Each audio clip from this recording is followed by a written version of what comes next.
Just when America has reached a breaking point with division, visionary influencer Danni Benson's I'm Proud of You Sis bro movement taps into the pulse and heartbeat of a culture radically torn. But this loving mom's voice of reason and calm has received national recognition. How do you balance having your children and always traveling with the Yankee organization? When I became a dad, I said that I would always love like a mother. I feel like I have to try certain things or act a different way because I know some people or some kids. So join Danni Benson as she celebrates her special guests on her show and highlights their gifts and contributions to our world.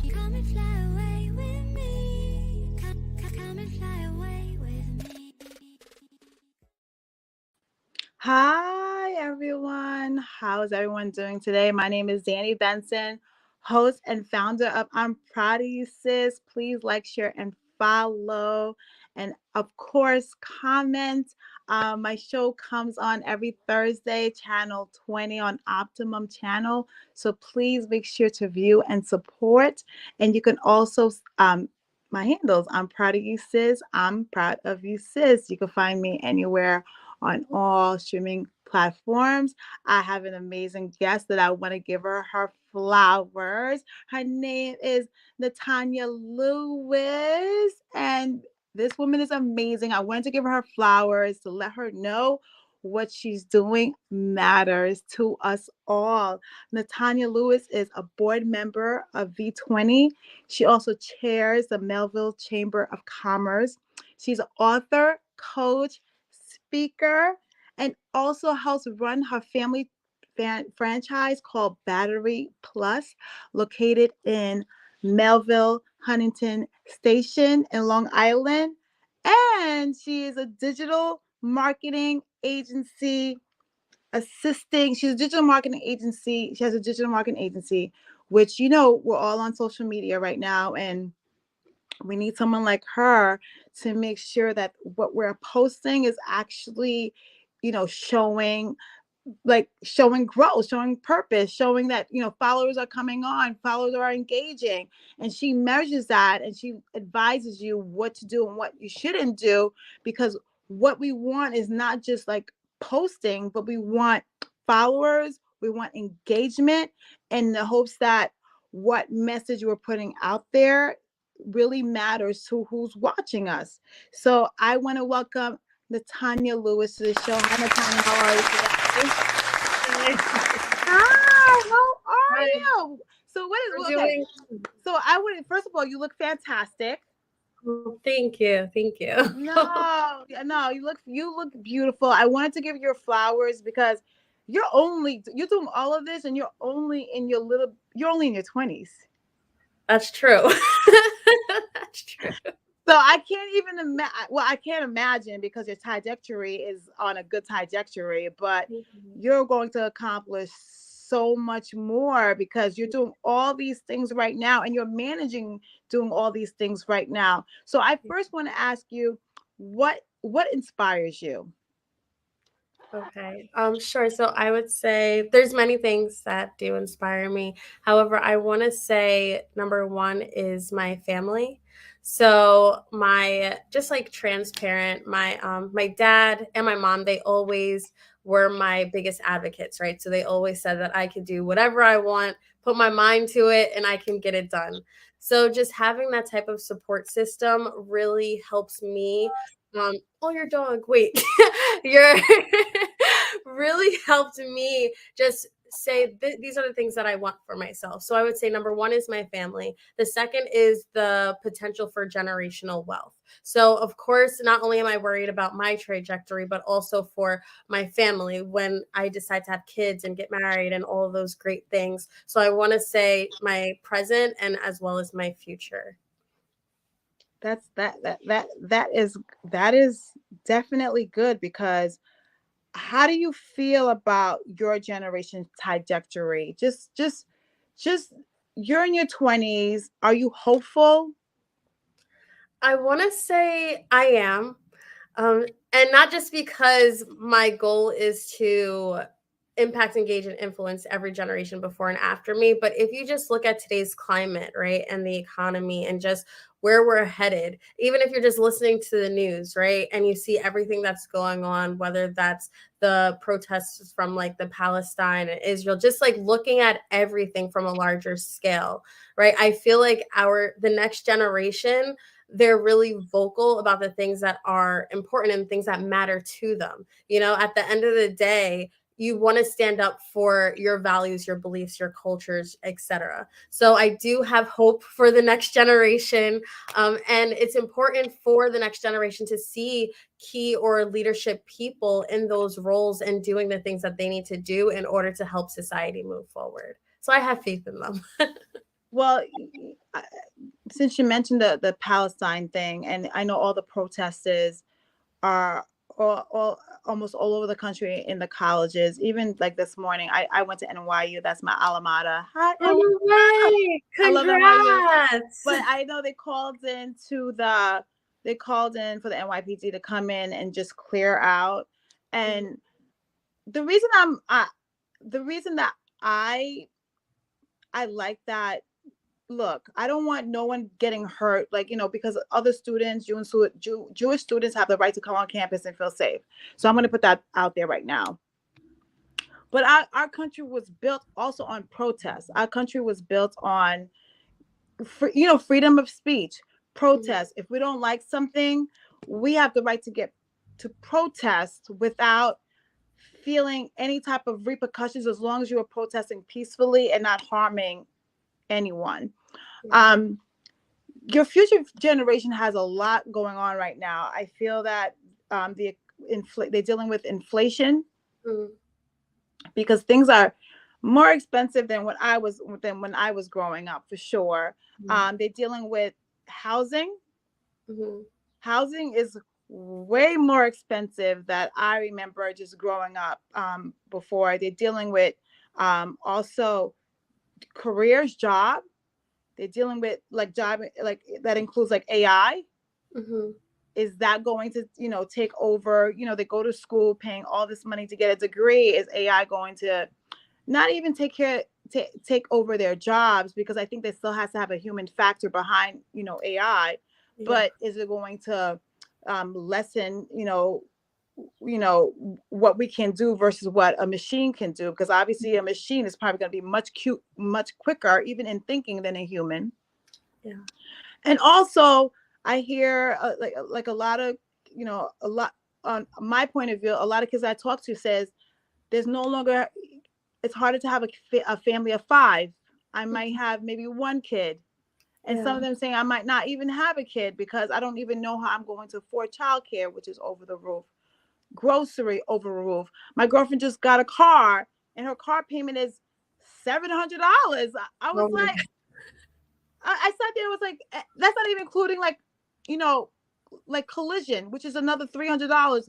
I didn't even know people were paying like $1,000 just for a car payment, because years ago even $500 used to be a lot of money, and now it's like double that. Yeah. What do you see, like, you as a 20-year-old, how do you advise your generation? Like, if you were a speaker at their graduation, what hope would you give them?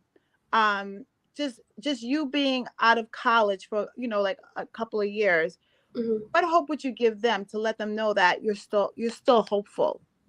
Sure. So first I'll say I'm 28. just to put it out there. You look like a baby. I'm 28. Yes. I'm like 20. I'm like 20. Okay. I'm 28. So that's first. I'll also say that I am a graduate from Syracuse University with my BA in economics. So I did do the 4-year thing. Yeah. And then I will say, so I actually spoke yesterday at Nassau County Community College for professional development and also just offering opportunities in careers such as the digital marketing age. See, I didn't even know that. So that's a great question. I didn't even know that. Yeah.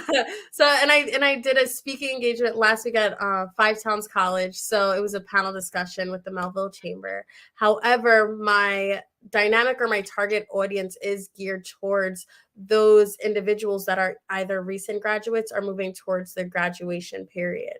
And so the first thing that I would say is, if you have like a religion or a faith, to really keep your eyes on that, right? Like for me personally, Christianity, that's who I am, right? So number one, I put my faith in God. Aside from that, of course, there's always going to be many different factors and variables that's happening around you. That's life. And as you get older, it doesn't get better. You just have to learn how to manage it, right? You also have to manage how much you intake on social media. I have a friend who she's like completely off of social media because it's a lot, especially in today's climate and age where everything is from a click of a button. So you have to be very careful and cognizant about what you are opening yourself up to when you're just going on these social medias. So protect your mental. And then on top of that, mental health is so important and so crucial, especially again in today's climate. There's so many things that we're able to see in an instant, and it's like, you just have to make sure that you're taking care of your mental capacity and what you're able to manage. And then just, I guess the hope is to know that no matter what's going on around you, because you are still here today, you have purpose, right? And then that goes into my tagline of when I do operate as a motivational speaker, that every person, that you are important, you are necessary, you are needed, right? Your dreams matter, your goals matter, your vision matters, your life matters. So really, despite of what everything else is going on around you, just try to continue to build, help out when you can, volunteer when you can, try to make it a better world. It doesn't hurt to be kind, right? It doesn't hurt to stand up for somebody else. It doesn't hurt to put yourself in a position where you're able to help other people. So that would be my hope, I guess, or my tidbit of advice, is to continue to go after your future, continue to find your purpose and walk into that, especially as we come up with the election. Stay informed, get into those places where you're able to be the decision maker or influence the decision maker. I feel like a lot of the times, the reason why we got into where we are now is part of complacency. Everyone says, oh, my vote doesn't matter, but it does. Everyone says, if I do this, if I go to a rally, or if I protest, or if I sit back, it doesn't matter. But it's incorrect, right? Your voice, every voice matters. So I would say really get out there. However, also really focus and identify what you want for yourself and what you want for your country, your community, your society, and then start making actionable steps to make those things happen. I love, especially when you said that, social media sometimes is consuming your mental every single day. So I'm that person. I'm that person that I'm in and out. I'm just, if I post, I'm in the post, and I'm just out. I am complete. Everyone's like, wait, you didn't see what was going on in my life. I was like, you know what? I'm not going to have time to see what's going on in your life. I'm going to pick up the phone and find out what's going on. There in you your life. go. And I'm not going to use social media to find out what's going on in your life. Because what happens is I start getting addicted to the scroll. Once I'm checking one, I'm checking the other. Then in between that, I'm seeing violence here, violence there, this, and I'm just like, no. This is too much. It's a lot. It's a lot. And I don't even understand how little children do it. That's why, like with my kids, it's like you have it on Friday, Saturday, Sunday. That's it. They cry for it, like they're addicted to it. And I'm like, look, I'm your mom. I'm going to do what's best for you. You don't understand.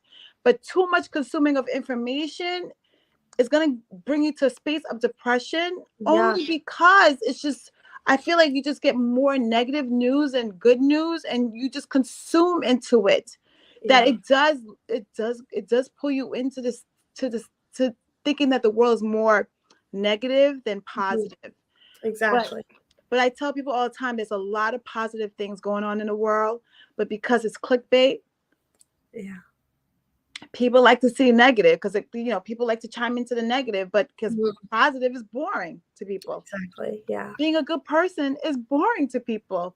Doing the right thing, people say that's boring. I want to see drama. I want to see trauma. I want to. So I'm hopefully, I'm praying that we get to a space where we go back to our lives because I know so many people who just hold that phone to dear life and can't like cannot be on their phone for like even 24 hours. Oh my gosh. So then how do you do it? Like, okay, you're part of the, are you Generation Z? Are you Gen Z? I have no idea. I feel like I'm in the middle of, what is it? I don't think it's generational Z. No, there's no. I think I'm a millennial. I believe I'm a millennial. No, because you're 29. 28. You're Whoa. 28. Okay, when's your birthday? When's your birthday? October 22nd. Yeah, I'll be 29 this year, but I still have a few months, so I'm 28. Wait till you get to your 30s. Oh my god! Honestly, it gets better. That's what I heard. So we'll see. It gets better. I'm telling you, like the wisdom that you collect as you get older, you wish you can go back to use it when you were younger. Okay. You know, so like everyone's like afraid of. I'm not gonna say everyone. I'm not afraid of getting older because I just embrace like the information that I get to have. But I'm blessed to have children where even if I can't be younger, I'm gladly proud to be able to pass my wisdom to them, whether they want to listen to me or not. So your parents did a great job on you, and I'm happy they were your advocates, because sometimes kids do need your support, and just to know that they're loved and their support. So even if they fail, that they know that their parents will still have their back, because sometimes kids don't like to take risk because they don't know who's going to catch them. Yeah. So at least I know that your parents were your advocates, because advocacy means that they're catching you. Whether you take that risk and you fail, they're always going to have your back. And then I just want to say, just really quickly, like, so for those people that may not have the family dynamic, right? Failing period means that you're going forward in some capacity, right? So just because you're failing doesn't mean it's the end all be all. So for those that maybe it's a test that you failed, maybe it's a certification that you didn't pass, in any capacity, you can always bounce back. You can always try again, and nothing is final, right? Everything is always ever changing. Everything is always evolving. Nothing stays the same. So I just want to put that out there for a moment. No, you're right. And what I remember I read this book called Who Moved My Cheese. Was one of the best books that I ever read. And it's basically about change, and change is constant. Yeah. And it's like a little read. I recommend anyone who has a hard time with change to read this book. It basically says change is not going to wait for you. Yeah. Like change is still going to change. Whether you want to accept it or not, it's still changing. Like you don't have no control over change. Nope. You know, so sometimes people want to hold on to things, and sometimes it's easier just to let it go, because guess what? Life is going to let it go. And you holding on to it doesn't mean that it's not going to let go itself. Like you can't let it go, but it's letting go, meaning like it's changing. Yeah. Regardless, right? Just like a perfect example is daylight savings time, right? Mm-hmm. We know it's coming. We love the light outside. We know it's going to be dark at 4 o'clock. We can't control it. It's still going to happen, right? But some people will hold on to it. But I want it to be light. I want it to be light. And change is still happening. Whether you want it to be light doesn't really matter. Yeah. It's still going to go back forward, and it's going to be 4 p.m. So the book talks about how do you deal with the change? Okay. What makes you successful going forward? Awesome. Do you accept it and find a different grind, or do you hold on to the past and just be stuck? But being stuck sometimes, and I tell people being stuck sometimes, you slowly are decaying, because the times are moving. And if you're not moving too, you stand still here, but it doesn't really matter. So for anyone out there who has issues with change, I would say, please read the book, Who Moved My Cheese. It's like 100-page quick read, but it's an excellent book to deal with like the changing world, the changing of everything. So what are some misconceptions about your field? So you have different hats that you do. So let's talk about being an author. Okay. The first book that you've authored. Let's talk about that first. Okay. So the first book that I published, it is called I Am A. It's a children's book. So I'll back up a little bit. So my tagline, or what my purpose is, I mentioned it before, but it's to impact, engage, and influence every generation before and after me, right? So because it's every generation, we have the three. We have the babies, we have our cohort, and then we have our seniors. So for my younger generation, or the babies, I created a children's book, and the children's book, it basically just exemplifies and says that you are important, you are necessary, you are needed. So follow your dreams, follow your goals. It's entitled I Am A, and then it has two subsections. So it's I Am a Princess and I Am a Prince. Yeah. I love that.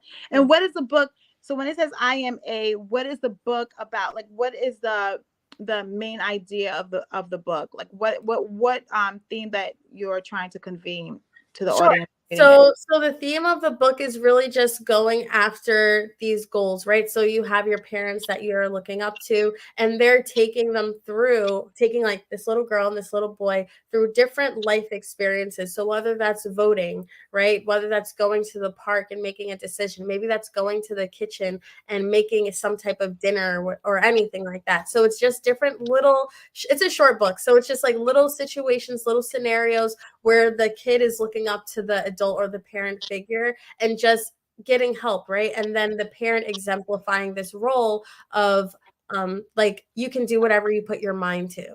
So that's the theme, or the little synopsis of it. And you know what? Some people might feel like that theme is so corny. Like you could do anything you put your mind to, but I feel like there's a secret to it. I feel that if you think it and you put actions behind it, Mhm. I feel that in my life it's happened. Like anytime that I say I'm going to do something, if I put the work, I tell my kids, you got to put the work. It's not like a magic trick. Like you say, I want this and it's just going to appear. There has to be work behind it. You have to do actionable steps behind it. It's not just you say it and it's just going to happen. Yeah. But I do believe in most circumstances that if you really do put your dreams in motion, Mm-hmm. 9 times out of 10, I'm not going to say that you're not going to experience any failure, but I feel like it is obtainable. Yeah, definitely. That's why I have so many hats. My parents, they invested time and their energy and resources on me, and just their words of wisdom. So by them, during COVID, that's when I started my agency and when I wrote my children's book, and I did become a realtor for a season in my life. But all of those were instilled first off of a thought. And then from there, you write down the actionable steps, like you mentioned. And from there, you keep working at it. For example, with real estate, I was like, all right, I want to be a realtor for commercial real estate. I loved it. It was a great season in my life. However, the first time I did take the test, I failed. So all you have to do is modify those steps and then try again. However, the first thing that happened was it became a thought. So it's really whatever you could put your mind to and then create those goals after. You got it. Definitely got it. So how did your family get into this fan what am I what's wrong with Franchise. fan try how did they get into this franchise? What is wrong with me today? Called Battery Plus. It's located. I would say Melville, South Huntington. What would you say? Because it's like kind of like the border. I like to just say it's right across from the Walt Whitman Mall on 110. Okay. That's all I say. Got it. However, so Batteries Plus, it's a retail storefront that is located in Long Island. There's a second location now. However, we were the only location based in Long Island for 2 or 3 years. We sell everything from boat batteries, car batteries, truck batteries, key fobs, car key replacements, everything. The way that it got started, so how you mentioned generational wealth. So my dad, he was really big on that. And he really wanted to make sure that he allowed that opportunity for his family.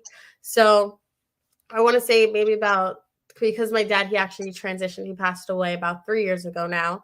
However, like I want to say a few months before, like before he was getting sick again, we were really looking at different streams of revenue. What do we want to do? Do we want to do a Chick-fil-A? Like, what do we want to do? Do we want to do a Cracker Barrel? But there's no Cracker Barrels in Long Island. But whatever.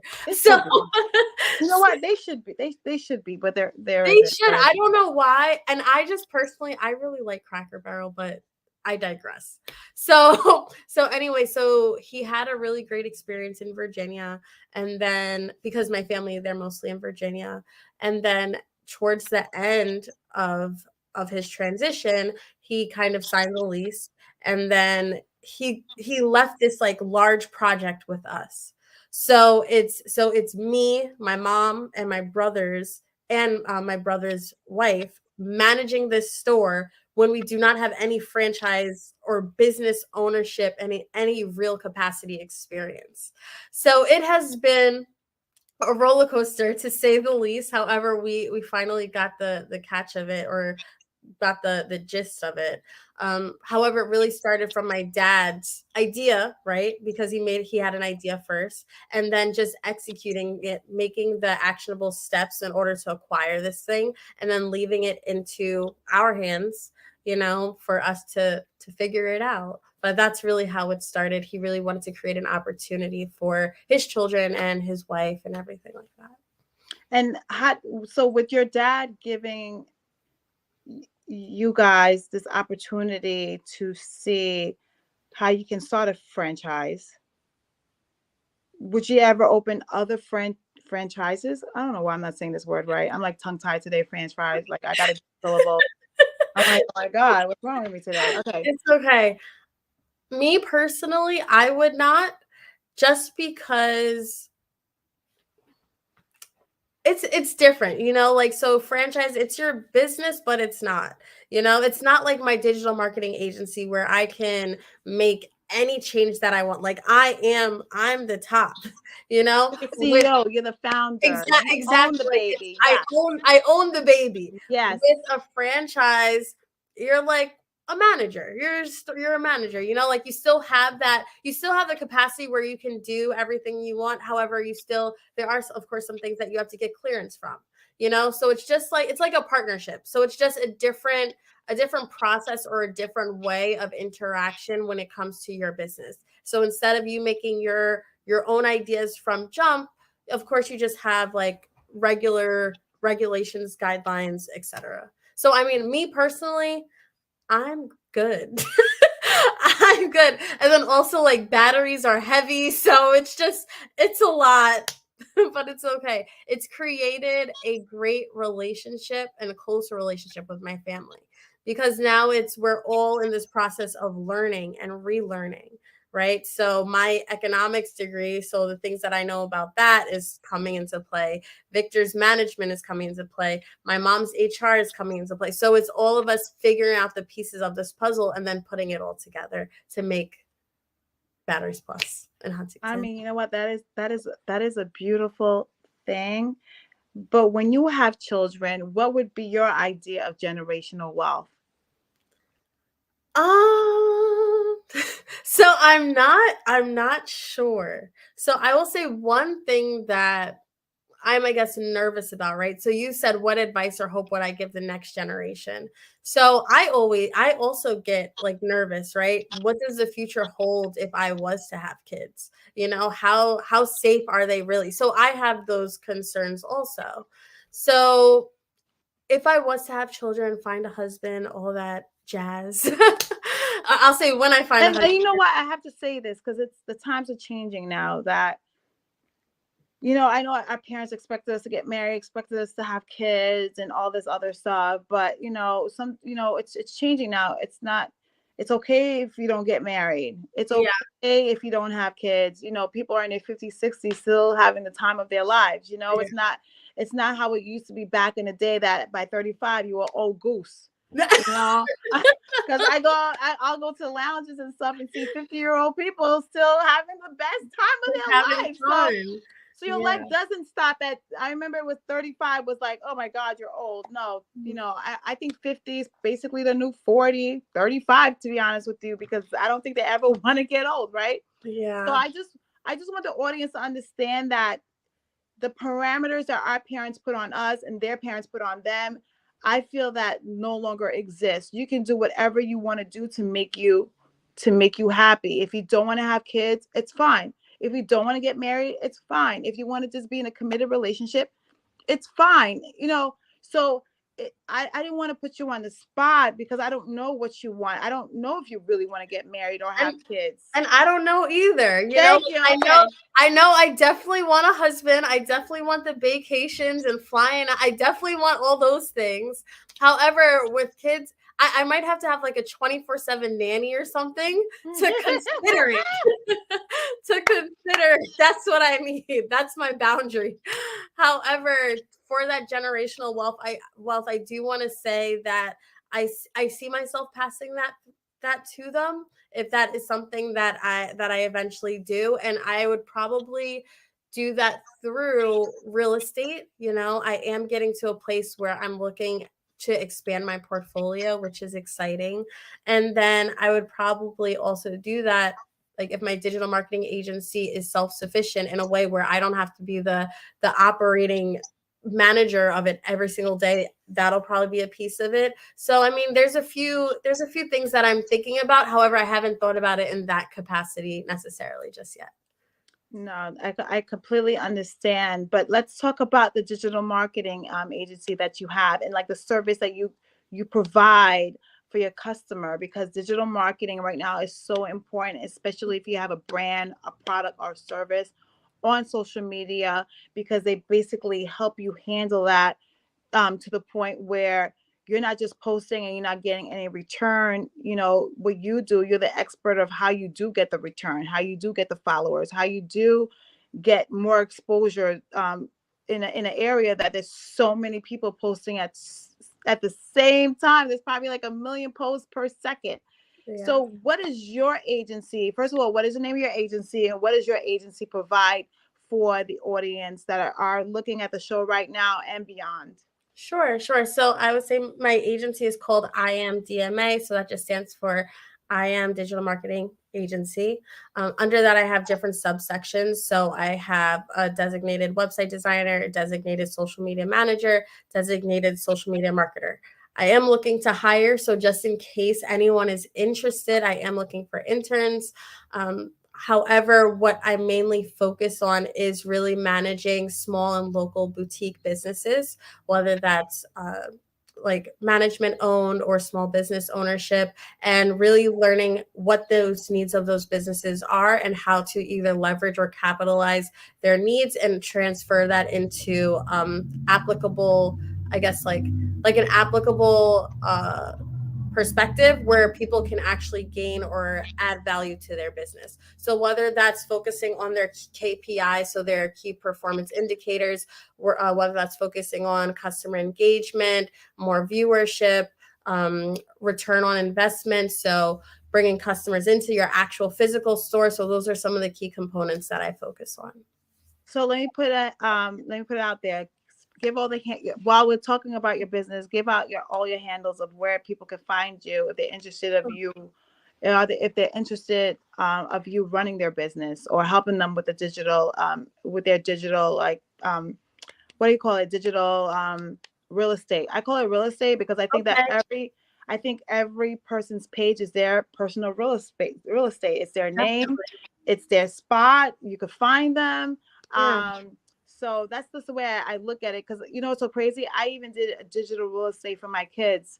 They're not on Instagram yet, but I took over their name, so in hopes that when they get older, then if they want their name, someone else hasn't gotten their names already. Well, that's so funny. So my dad, that's cool. It's a very smart idea. So my dad, he made us do that with our email accounts. So like my email is miss.natanyalewis@gmail.com. But like I've had that since I was maybe about 10.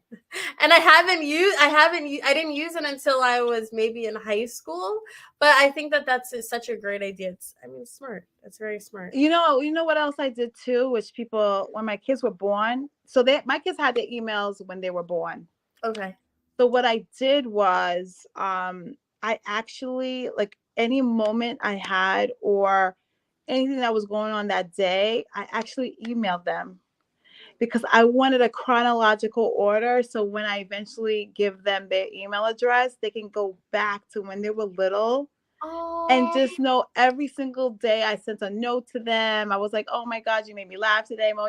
So it's like that's every time I look at it, I have beautiful. shivers because they're gonna be 11 years old, and I can actually look at their emails and see the story of them growing. And That I is know, so sweet. oh, I know they're gonna be like, "What in the hell of this?" And I did it honestly, just in case if anything ever happened to me. Mhm.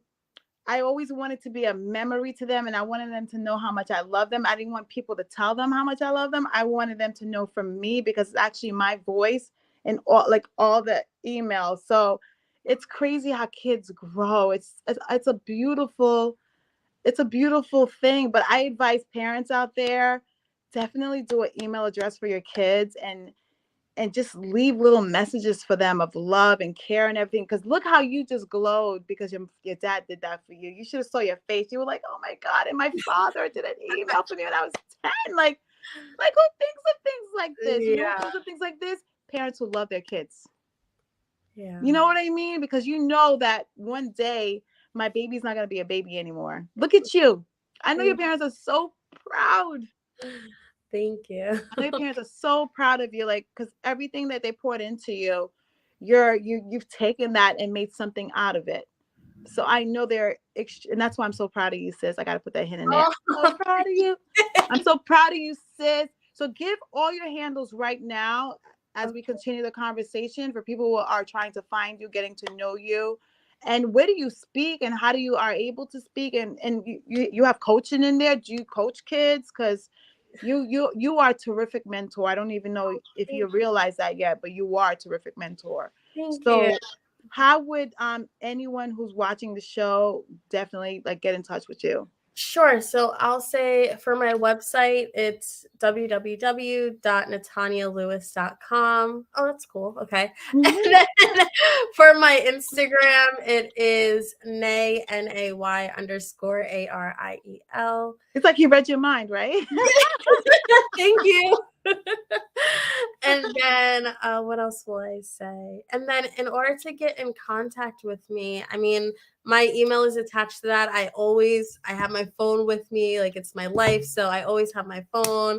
So shoot me an email. I'm always open to opportunities and collaborating with other like-minded individuals, especially when it comes to building up and really assisting our next generation, right?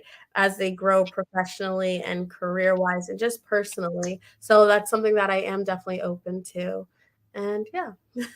So you opened up with the importance of how important your faith is to you. Because I realized that before you said anything else, you was like, I love God. I'm a Christian. So explain to me, how has God been or Christianity has been an important part of your life? Okay. And so how has it helped you through the worst times of your life? Okay. All right. So that's a great question. So I will say that I was born in the church, like not literally. However, my dad, he was a pastor. My mom, she's an elder in the church. So I have always been in some capacity involved in church and in ministry and something like that. When I say ministry, not anything too deep, just like with communications and the media at my church. So I would say that's where that comes from. And then I want to say through my faith has evolved, and I want to say more recently, when you go through times where it's like you feel like you have no one to depend on, and then something happens or you ask for a sign and it happens, you think like that, like, how did that happen? An example that I will give is, and this is transparent. So when I was younger, before, prior to going to Syracuse University, I went to a different school. That school, I ended up ultimately getting kicked out of that school. So when I was kicked out of that school, I ended up on probation. I wasn't able to go to any other institution for X amount of years. And for me, that was the lowest point in my life. And for me, it was like, how do you bounce back from that? So, of course, in that season, if you're not going to, at that age, if you're not going to school, what are you doing? So, and my parents, they weren't the strictest. However, I was definitely not someone that was outside. Like, I was definitely someone inside. So I would just be writing and writing and writing. And then one day I got, I guess, revelation, and revelation in the sense of, I know what I did was wrong, but I can't let this be the end all of my life and who I am and what I want to become, you know? So I was just writing. That's where I am came from. It was I affirm myself. So that's where that name comes from.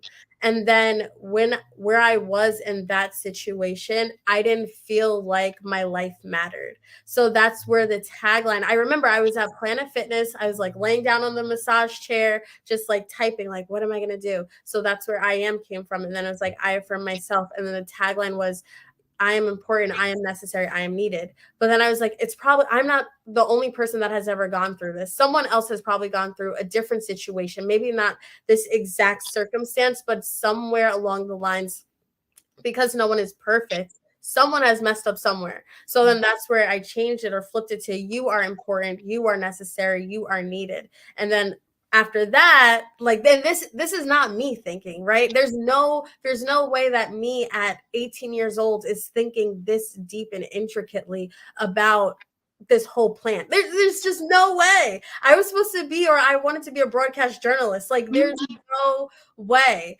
So then that's where the next thing kind of came, where it doesn't matter what you've been through or what you've done. At the end of the day, you are important, you are necessary, you are needed. Your dreams matter, your goals matter, your future matters, your life matters. Because I was in a position or a circumstance where I felt like my life didn't matter. The people around me, they didn't care about me, except for like my core four. So it's just like you, when you're in these situations where it's either you have to grow or you're going to stay stagnant, and then somewhere on the inside you get like this hope or this sense of, I have more that I have to give to the world before I leave. Mm-hmm. That's where my faith comes in. And then like every situation that I've been in, I'm someone that's a little bit hard-headed. So every situation that I've been in, I'd be like, God, if this is you, show me this. And then it'll happen. And then I'm like, okay, so I'm in alignment, divine alignment. So I want to say that's where my faith plays, especially now. And then the last thing that I'll say is, so I had a really great family dynamic, right? So I had mom, dad, the fence, the backyard, the dog, the brother. Like, I've had the perfect life in a sense, right? So when you lose the patriarch of your family, there's a whole different dynamic that occurs, right? So no longer are you not focused, but dependent on your dad, but it's like, who do I depend on? Like I have my mom, you know, that's cool, but it's just a different type of safety and protection that you feel when you have your dad. Mm-hmm. So then losing him, I was like, well, cool, I have brothers, I have family, etc., but it's different, you know. So then no longer am I looking at the physical, but I'm looking at like my heavenly father, right? So I may not have my physical dad anymore, but I still have someone that I can go to, someone I can confide in, someone that can instill and impart into me wisdom when I really need it. So that's the last thing that I'll say, but yeah, that's where my faith comes in. So faith basically got you through. Exactly. Yes, always. Because you could have been at the moment, because there's two folds to it. When sometimes you're at your deepest, mm-hmm. and you're in so much pain that sometimes you think about, like, this pain is too overwhelming. I don't know if I can move on. I don't know if I could do this. Like, or how long is this pain going to last? You know, like, is this going to be a forever thing? Is my life is going to be affected forever by this decision? And that's when you have to make that choice in your mind. Mm-hmm. Like, anytime people fail, because we've all have failed, I know when people say I have no regrets, I have a couple of regrets. You know, I can't even say like I have no, and I get it. There's like everything is a chain reaction. Like if that didn't happen, how you know you would be here today, because you don't know what the chain reaction is of, like if you take one chain reaction out, you don't know if that one change changes everything else, right? So sometimes people say you have to just accept everything. But what I have to say is having faith really keeps you it brings you to another level, because the reason I say it brings you to another level is because it's the fact that you're ready to give up, but something in your mind tells you no, it's not your time. Yeah.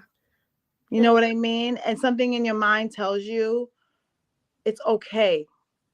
Like, meaning that when you mess up, you hear everyone saying you mess up, you mess up. But it's like the feeling of when you have faith, someone is saying, okay, it's okay. We all mess up. Yeah. But it doesn't mean that this is the end of your life. Like, this is the end of it. Like, you're going to have to pull yourself out of it. Mm-hmm. And then what I was also going to say is, in a sense, and I feel like I've started to understand this as I get older, our trials and tribulations and the things that we go through, it's not for ourselves, right? It's for the other people. It's for the other people that we have to impact. It's for the other people that we have to give advice to. You know, everything that I went through in my past, it's not for me. You know, so in a way, it's selfish of me to want to hide this part of my life just because I'm embarrassed, because I have some regrets. Okay, but what about the next generation? What about the next girl or the next guy who makes that same mistake? However, they feel like they can't get over it. Now they have people that they can look up to, right? That say, I got over it. You can get over it too. So that's also what I like to like add on. And one of my friends at the time, she told me, and this was before, because I have a second book right that I'm in process of. However, I haven't published it yet. I'm waiting for my following to get a little bigger. However, she told me that you don't know the lives that you are not saving by keeping your story private. You know? So you don't know the people that need to hear your story in order to survive. You know, so that's another thing that I always think about. I'm like, yeah, that was an embarrassing time. Yeah, I don't want to talk about it, but if it's saving somebody's life, talk about it. You know, I call it a testimony. Exactly. I feel like my life is a testimony. So when I talk about God and I talk about the love of God, it's only because I've known that He's pulled me through things that I didn't even think that I could get pulled through.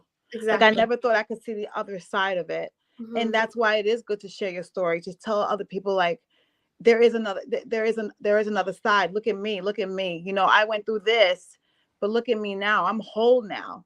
Mm-hmm. So I don't want you to define your current situation as your whole situation. Exactly. And that's what sometimes we do, especially like in our younger years. We think our current situation is our whole situation. Mm-hmm. And it's not our whole situation. It's just a blip. It's really just a blip of time throughout our whole lifetime. Like, we see our mistakes as forever, but in our whole lifetime, it's probably like an inch, because we're constantly moving, right? So we think like it's like our whole lifetime, but it's not. And I try to tell kids all the time that don't make a decision over a temporary emotion. Exactly. Because failure is really a temporary emotion. Mm-hmm.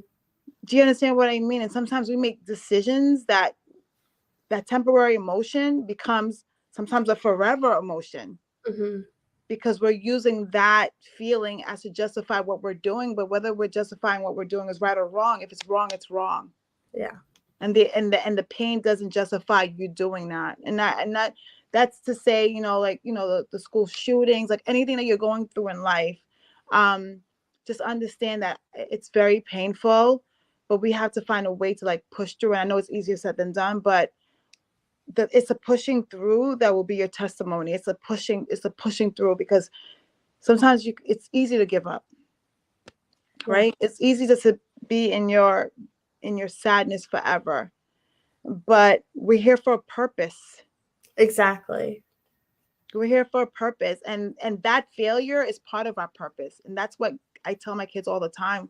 Like if they fail a test, I'm like, no, but that's part of your purpose, because it's gonna bring something out of you that you probably would have not gotten out of if you didn't fail the test. Yeah, or that you didn't know was what if you didn't know what was inside of you. Yeah, you're right, because it pulls out.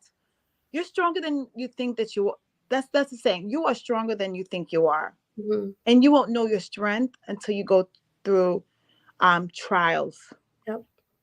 You know, because my dad also died, and he was our patriarch, and whew, Lord, like I miss him so much. I'm so fortunate that I had a father in my life, so I know how you feel. Because certain people might not know how we feel, because it doesn't mean that the relationship we had with my dad, I had it with my dad, you had your dad, you had with your dad. Some people might not be able to relate because they might not have that connection with their father. You know what I mean? But losing him, I could relate to you, because losing my father was just, I miss his hard knock life advice to me. Yeah. Like, you know, my mom is great. My mom is like, was more the nurturer, but my dad was like, he would tell me like it is. Like I needed those voices. That's exactly what it is. Like my dad, he was the guy that gave me the truth, but he also coupled it with advice, and then coupled it with hope. And it was just like the perfect package in the way he delivered. And then he was also like my hero, right? So he supported me, and my family, they did too, and they do too. But it's just different. I don't know how to explain. It's just different. It's just like a daddy's girl. That's it. It's just a daddy's girl thing. Like, you know what it is? It is just like a mama's boy. Like I'll never get to understand what that relationship is, because, you know, I don't have a son. Mm-hmm. So, but I hear, you know, that term mama's boy more than girl dad, you know, because he's a mama's boy. He's a mama's boy. But it's like you just have special relationships with different segments of your family that is irreplaceable. Exactly. Yeah. You know what I mean? But I'm here to tell you right now that your dad would be super, super proud of you. Maps in you. He left wisdom in you, and you're actually using that to get through your day-to-day life, because I know your dad is not here physically, but I'm telling you right now, he's there spiritually. Yeah, like if you call on your dad, he will come. Like I know it sounds crazy, but sometimes my mom or my dad will leave little messages for me, and I'm like, oh, okay, I got it. I don't know if that ever happens to you, but it happens to me. Like I'll be thinking about something, and they leave me messages of hope. Mm-hmm. Like D, you got this. Like we're here. You can't see us, but we see you. And I know it might sound crazy, but no, I do feel their presence. I do feel their presence, and I you know, and I tell my little daughters like little things that I'm going to try to do, because I won't be here forever. I had to have this conversation with them, and they were like, what? Oh no. Yeah, it was one of the hardest things I ever had to do, was because they love me so much. They're so attached to me. I'm always like their cheerleader, everything like that. And I said, I had to have the conversation. Like one day, I just want you to understand, mommy's not going to be here. It's like, what are you talking about? I'm like, we don't live forever.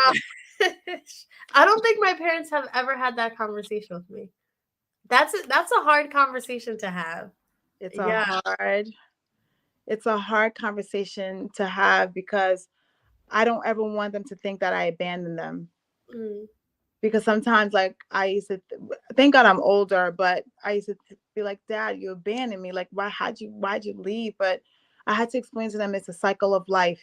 Mm-hmm. You know what I mean? Like the leaves, like they're like, Mommy, look at the leaves again. I'm like, yep, that's what happens. Like things die and things come alive again. You know, it's like, it's just see, you know what I told them? And this is why I told you it's important to just understand what change is going to happen regardless. Because even if I don't have the conversation, I'm not going to be here anyway.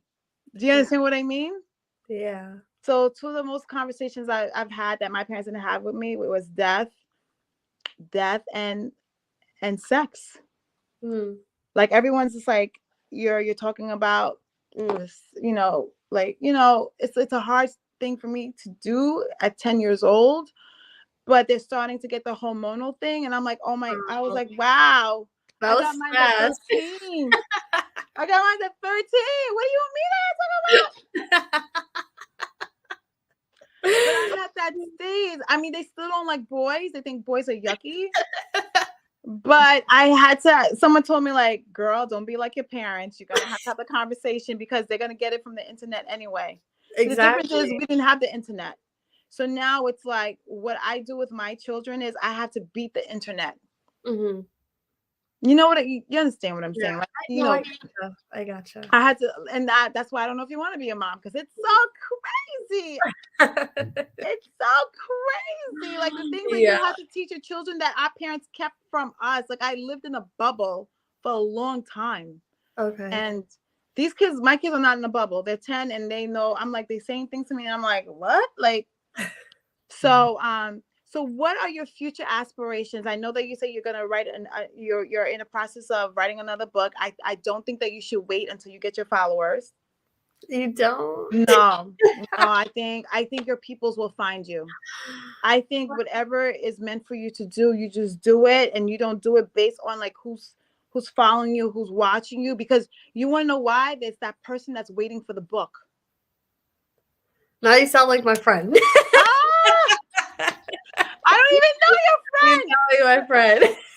I don't know your friend, but I think there's a person waiting for that book. So instead of you waiting to get like 10,000 followers or whatever and thinking about the masses, my hope is that I just change one person's life. Mm-hmm. Right? I just, I can't think about the masses. I can't think about the followers. I can't think about all of that. I only have to think about whose life did I need to save today? What message do I need to save today to say today to save the life? So if you do have a book, please write it. You want to know why? Life is too short. You're right. You understand? Right. Like life is too short. You don't know. I don't even know if I'm going to be here tomorrow. Like I'm talking to you now and the next day, boom, I'm not here. And that was one of the things I had to put in my reality that, change and your death date, you don't know. Mm. Which breaks my heart sometimes because I wish I could ask God, when is my death date? But I don't think God lets anybody know their death date. Oh. Which is so crazy because it doesn't mean I'm going to live to 100, but I ask God every day, please, let me live. Please, God. I don't care if I'm old. I don't care if I can't walk. I ask God every day, please. That's funny. No, I be talking to God. I know we gotta wrap it up soon. Like I talk to God like he is like my friend. Like he knows me. He knows me. I be like, God, come on, what's up? Like, come on, like let's make this happen already. I know you got your time, but yo, come on, God. Oh my gosh. Yeah, because now my kids have a relationship with God like that too. Because they used to always ask me, Mommy, who are you talking to? I'm like, I'm talking to God. And they're like, what do you mean? Like, don't you have to do this? I'm like, no, I don't have to do this and kneel and all this other stuff. I talk to him like he's my father. Yeah. Yeah. Right? Yeah. He's my father. I don't got to do this to my dad. I could talk to, hey, Dad, I need you now. And Dad comes. So I just, you know what it is? I just wanted to teach my children that God is always with you and always around you. And you don't have to have a specific time to pray. You don't have to go to church to pray because people might not like that I say this, but I don't need a middleman when I talk to my parents. So I always feel like I never needed a middleman to talk to God. Do you understand what I mean? Like when I say he's my father, I don't need someone in the middle. Like that's that's saying, okay, I have to go to this pastor. I have to go to the church. I get it. My friend says in the Bible, it says you have to all commune together. I get that part, but I always wanted my kids to know that God is just a prayer away, a talk away. You say, God, I need you. He's there. Yeah. Just so they can have that confidence. Like if I'm not here and they're begging God, like, God, please get me through this pain. I'm like, I just want you to know that he hears you and you don't have to go someplace so he can hear you. He hears you right now. But I just want to say thank you so much for coming on. I'm proud of you, sis. I am so proud of you. I just give your handles one more time before we wrap up because I know we're getting to that time. Okay, sure. So my website is www.netanyalewis.com. And then my Instagram is Nay, Nay__Ariel. Thank you so much, everyone, for joining. I'm proud of you, sis, and see you next week. Bye, everybody. Bye.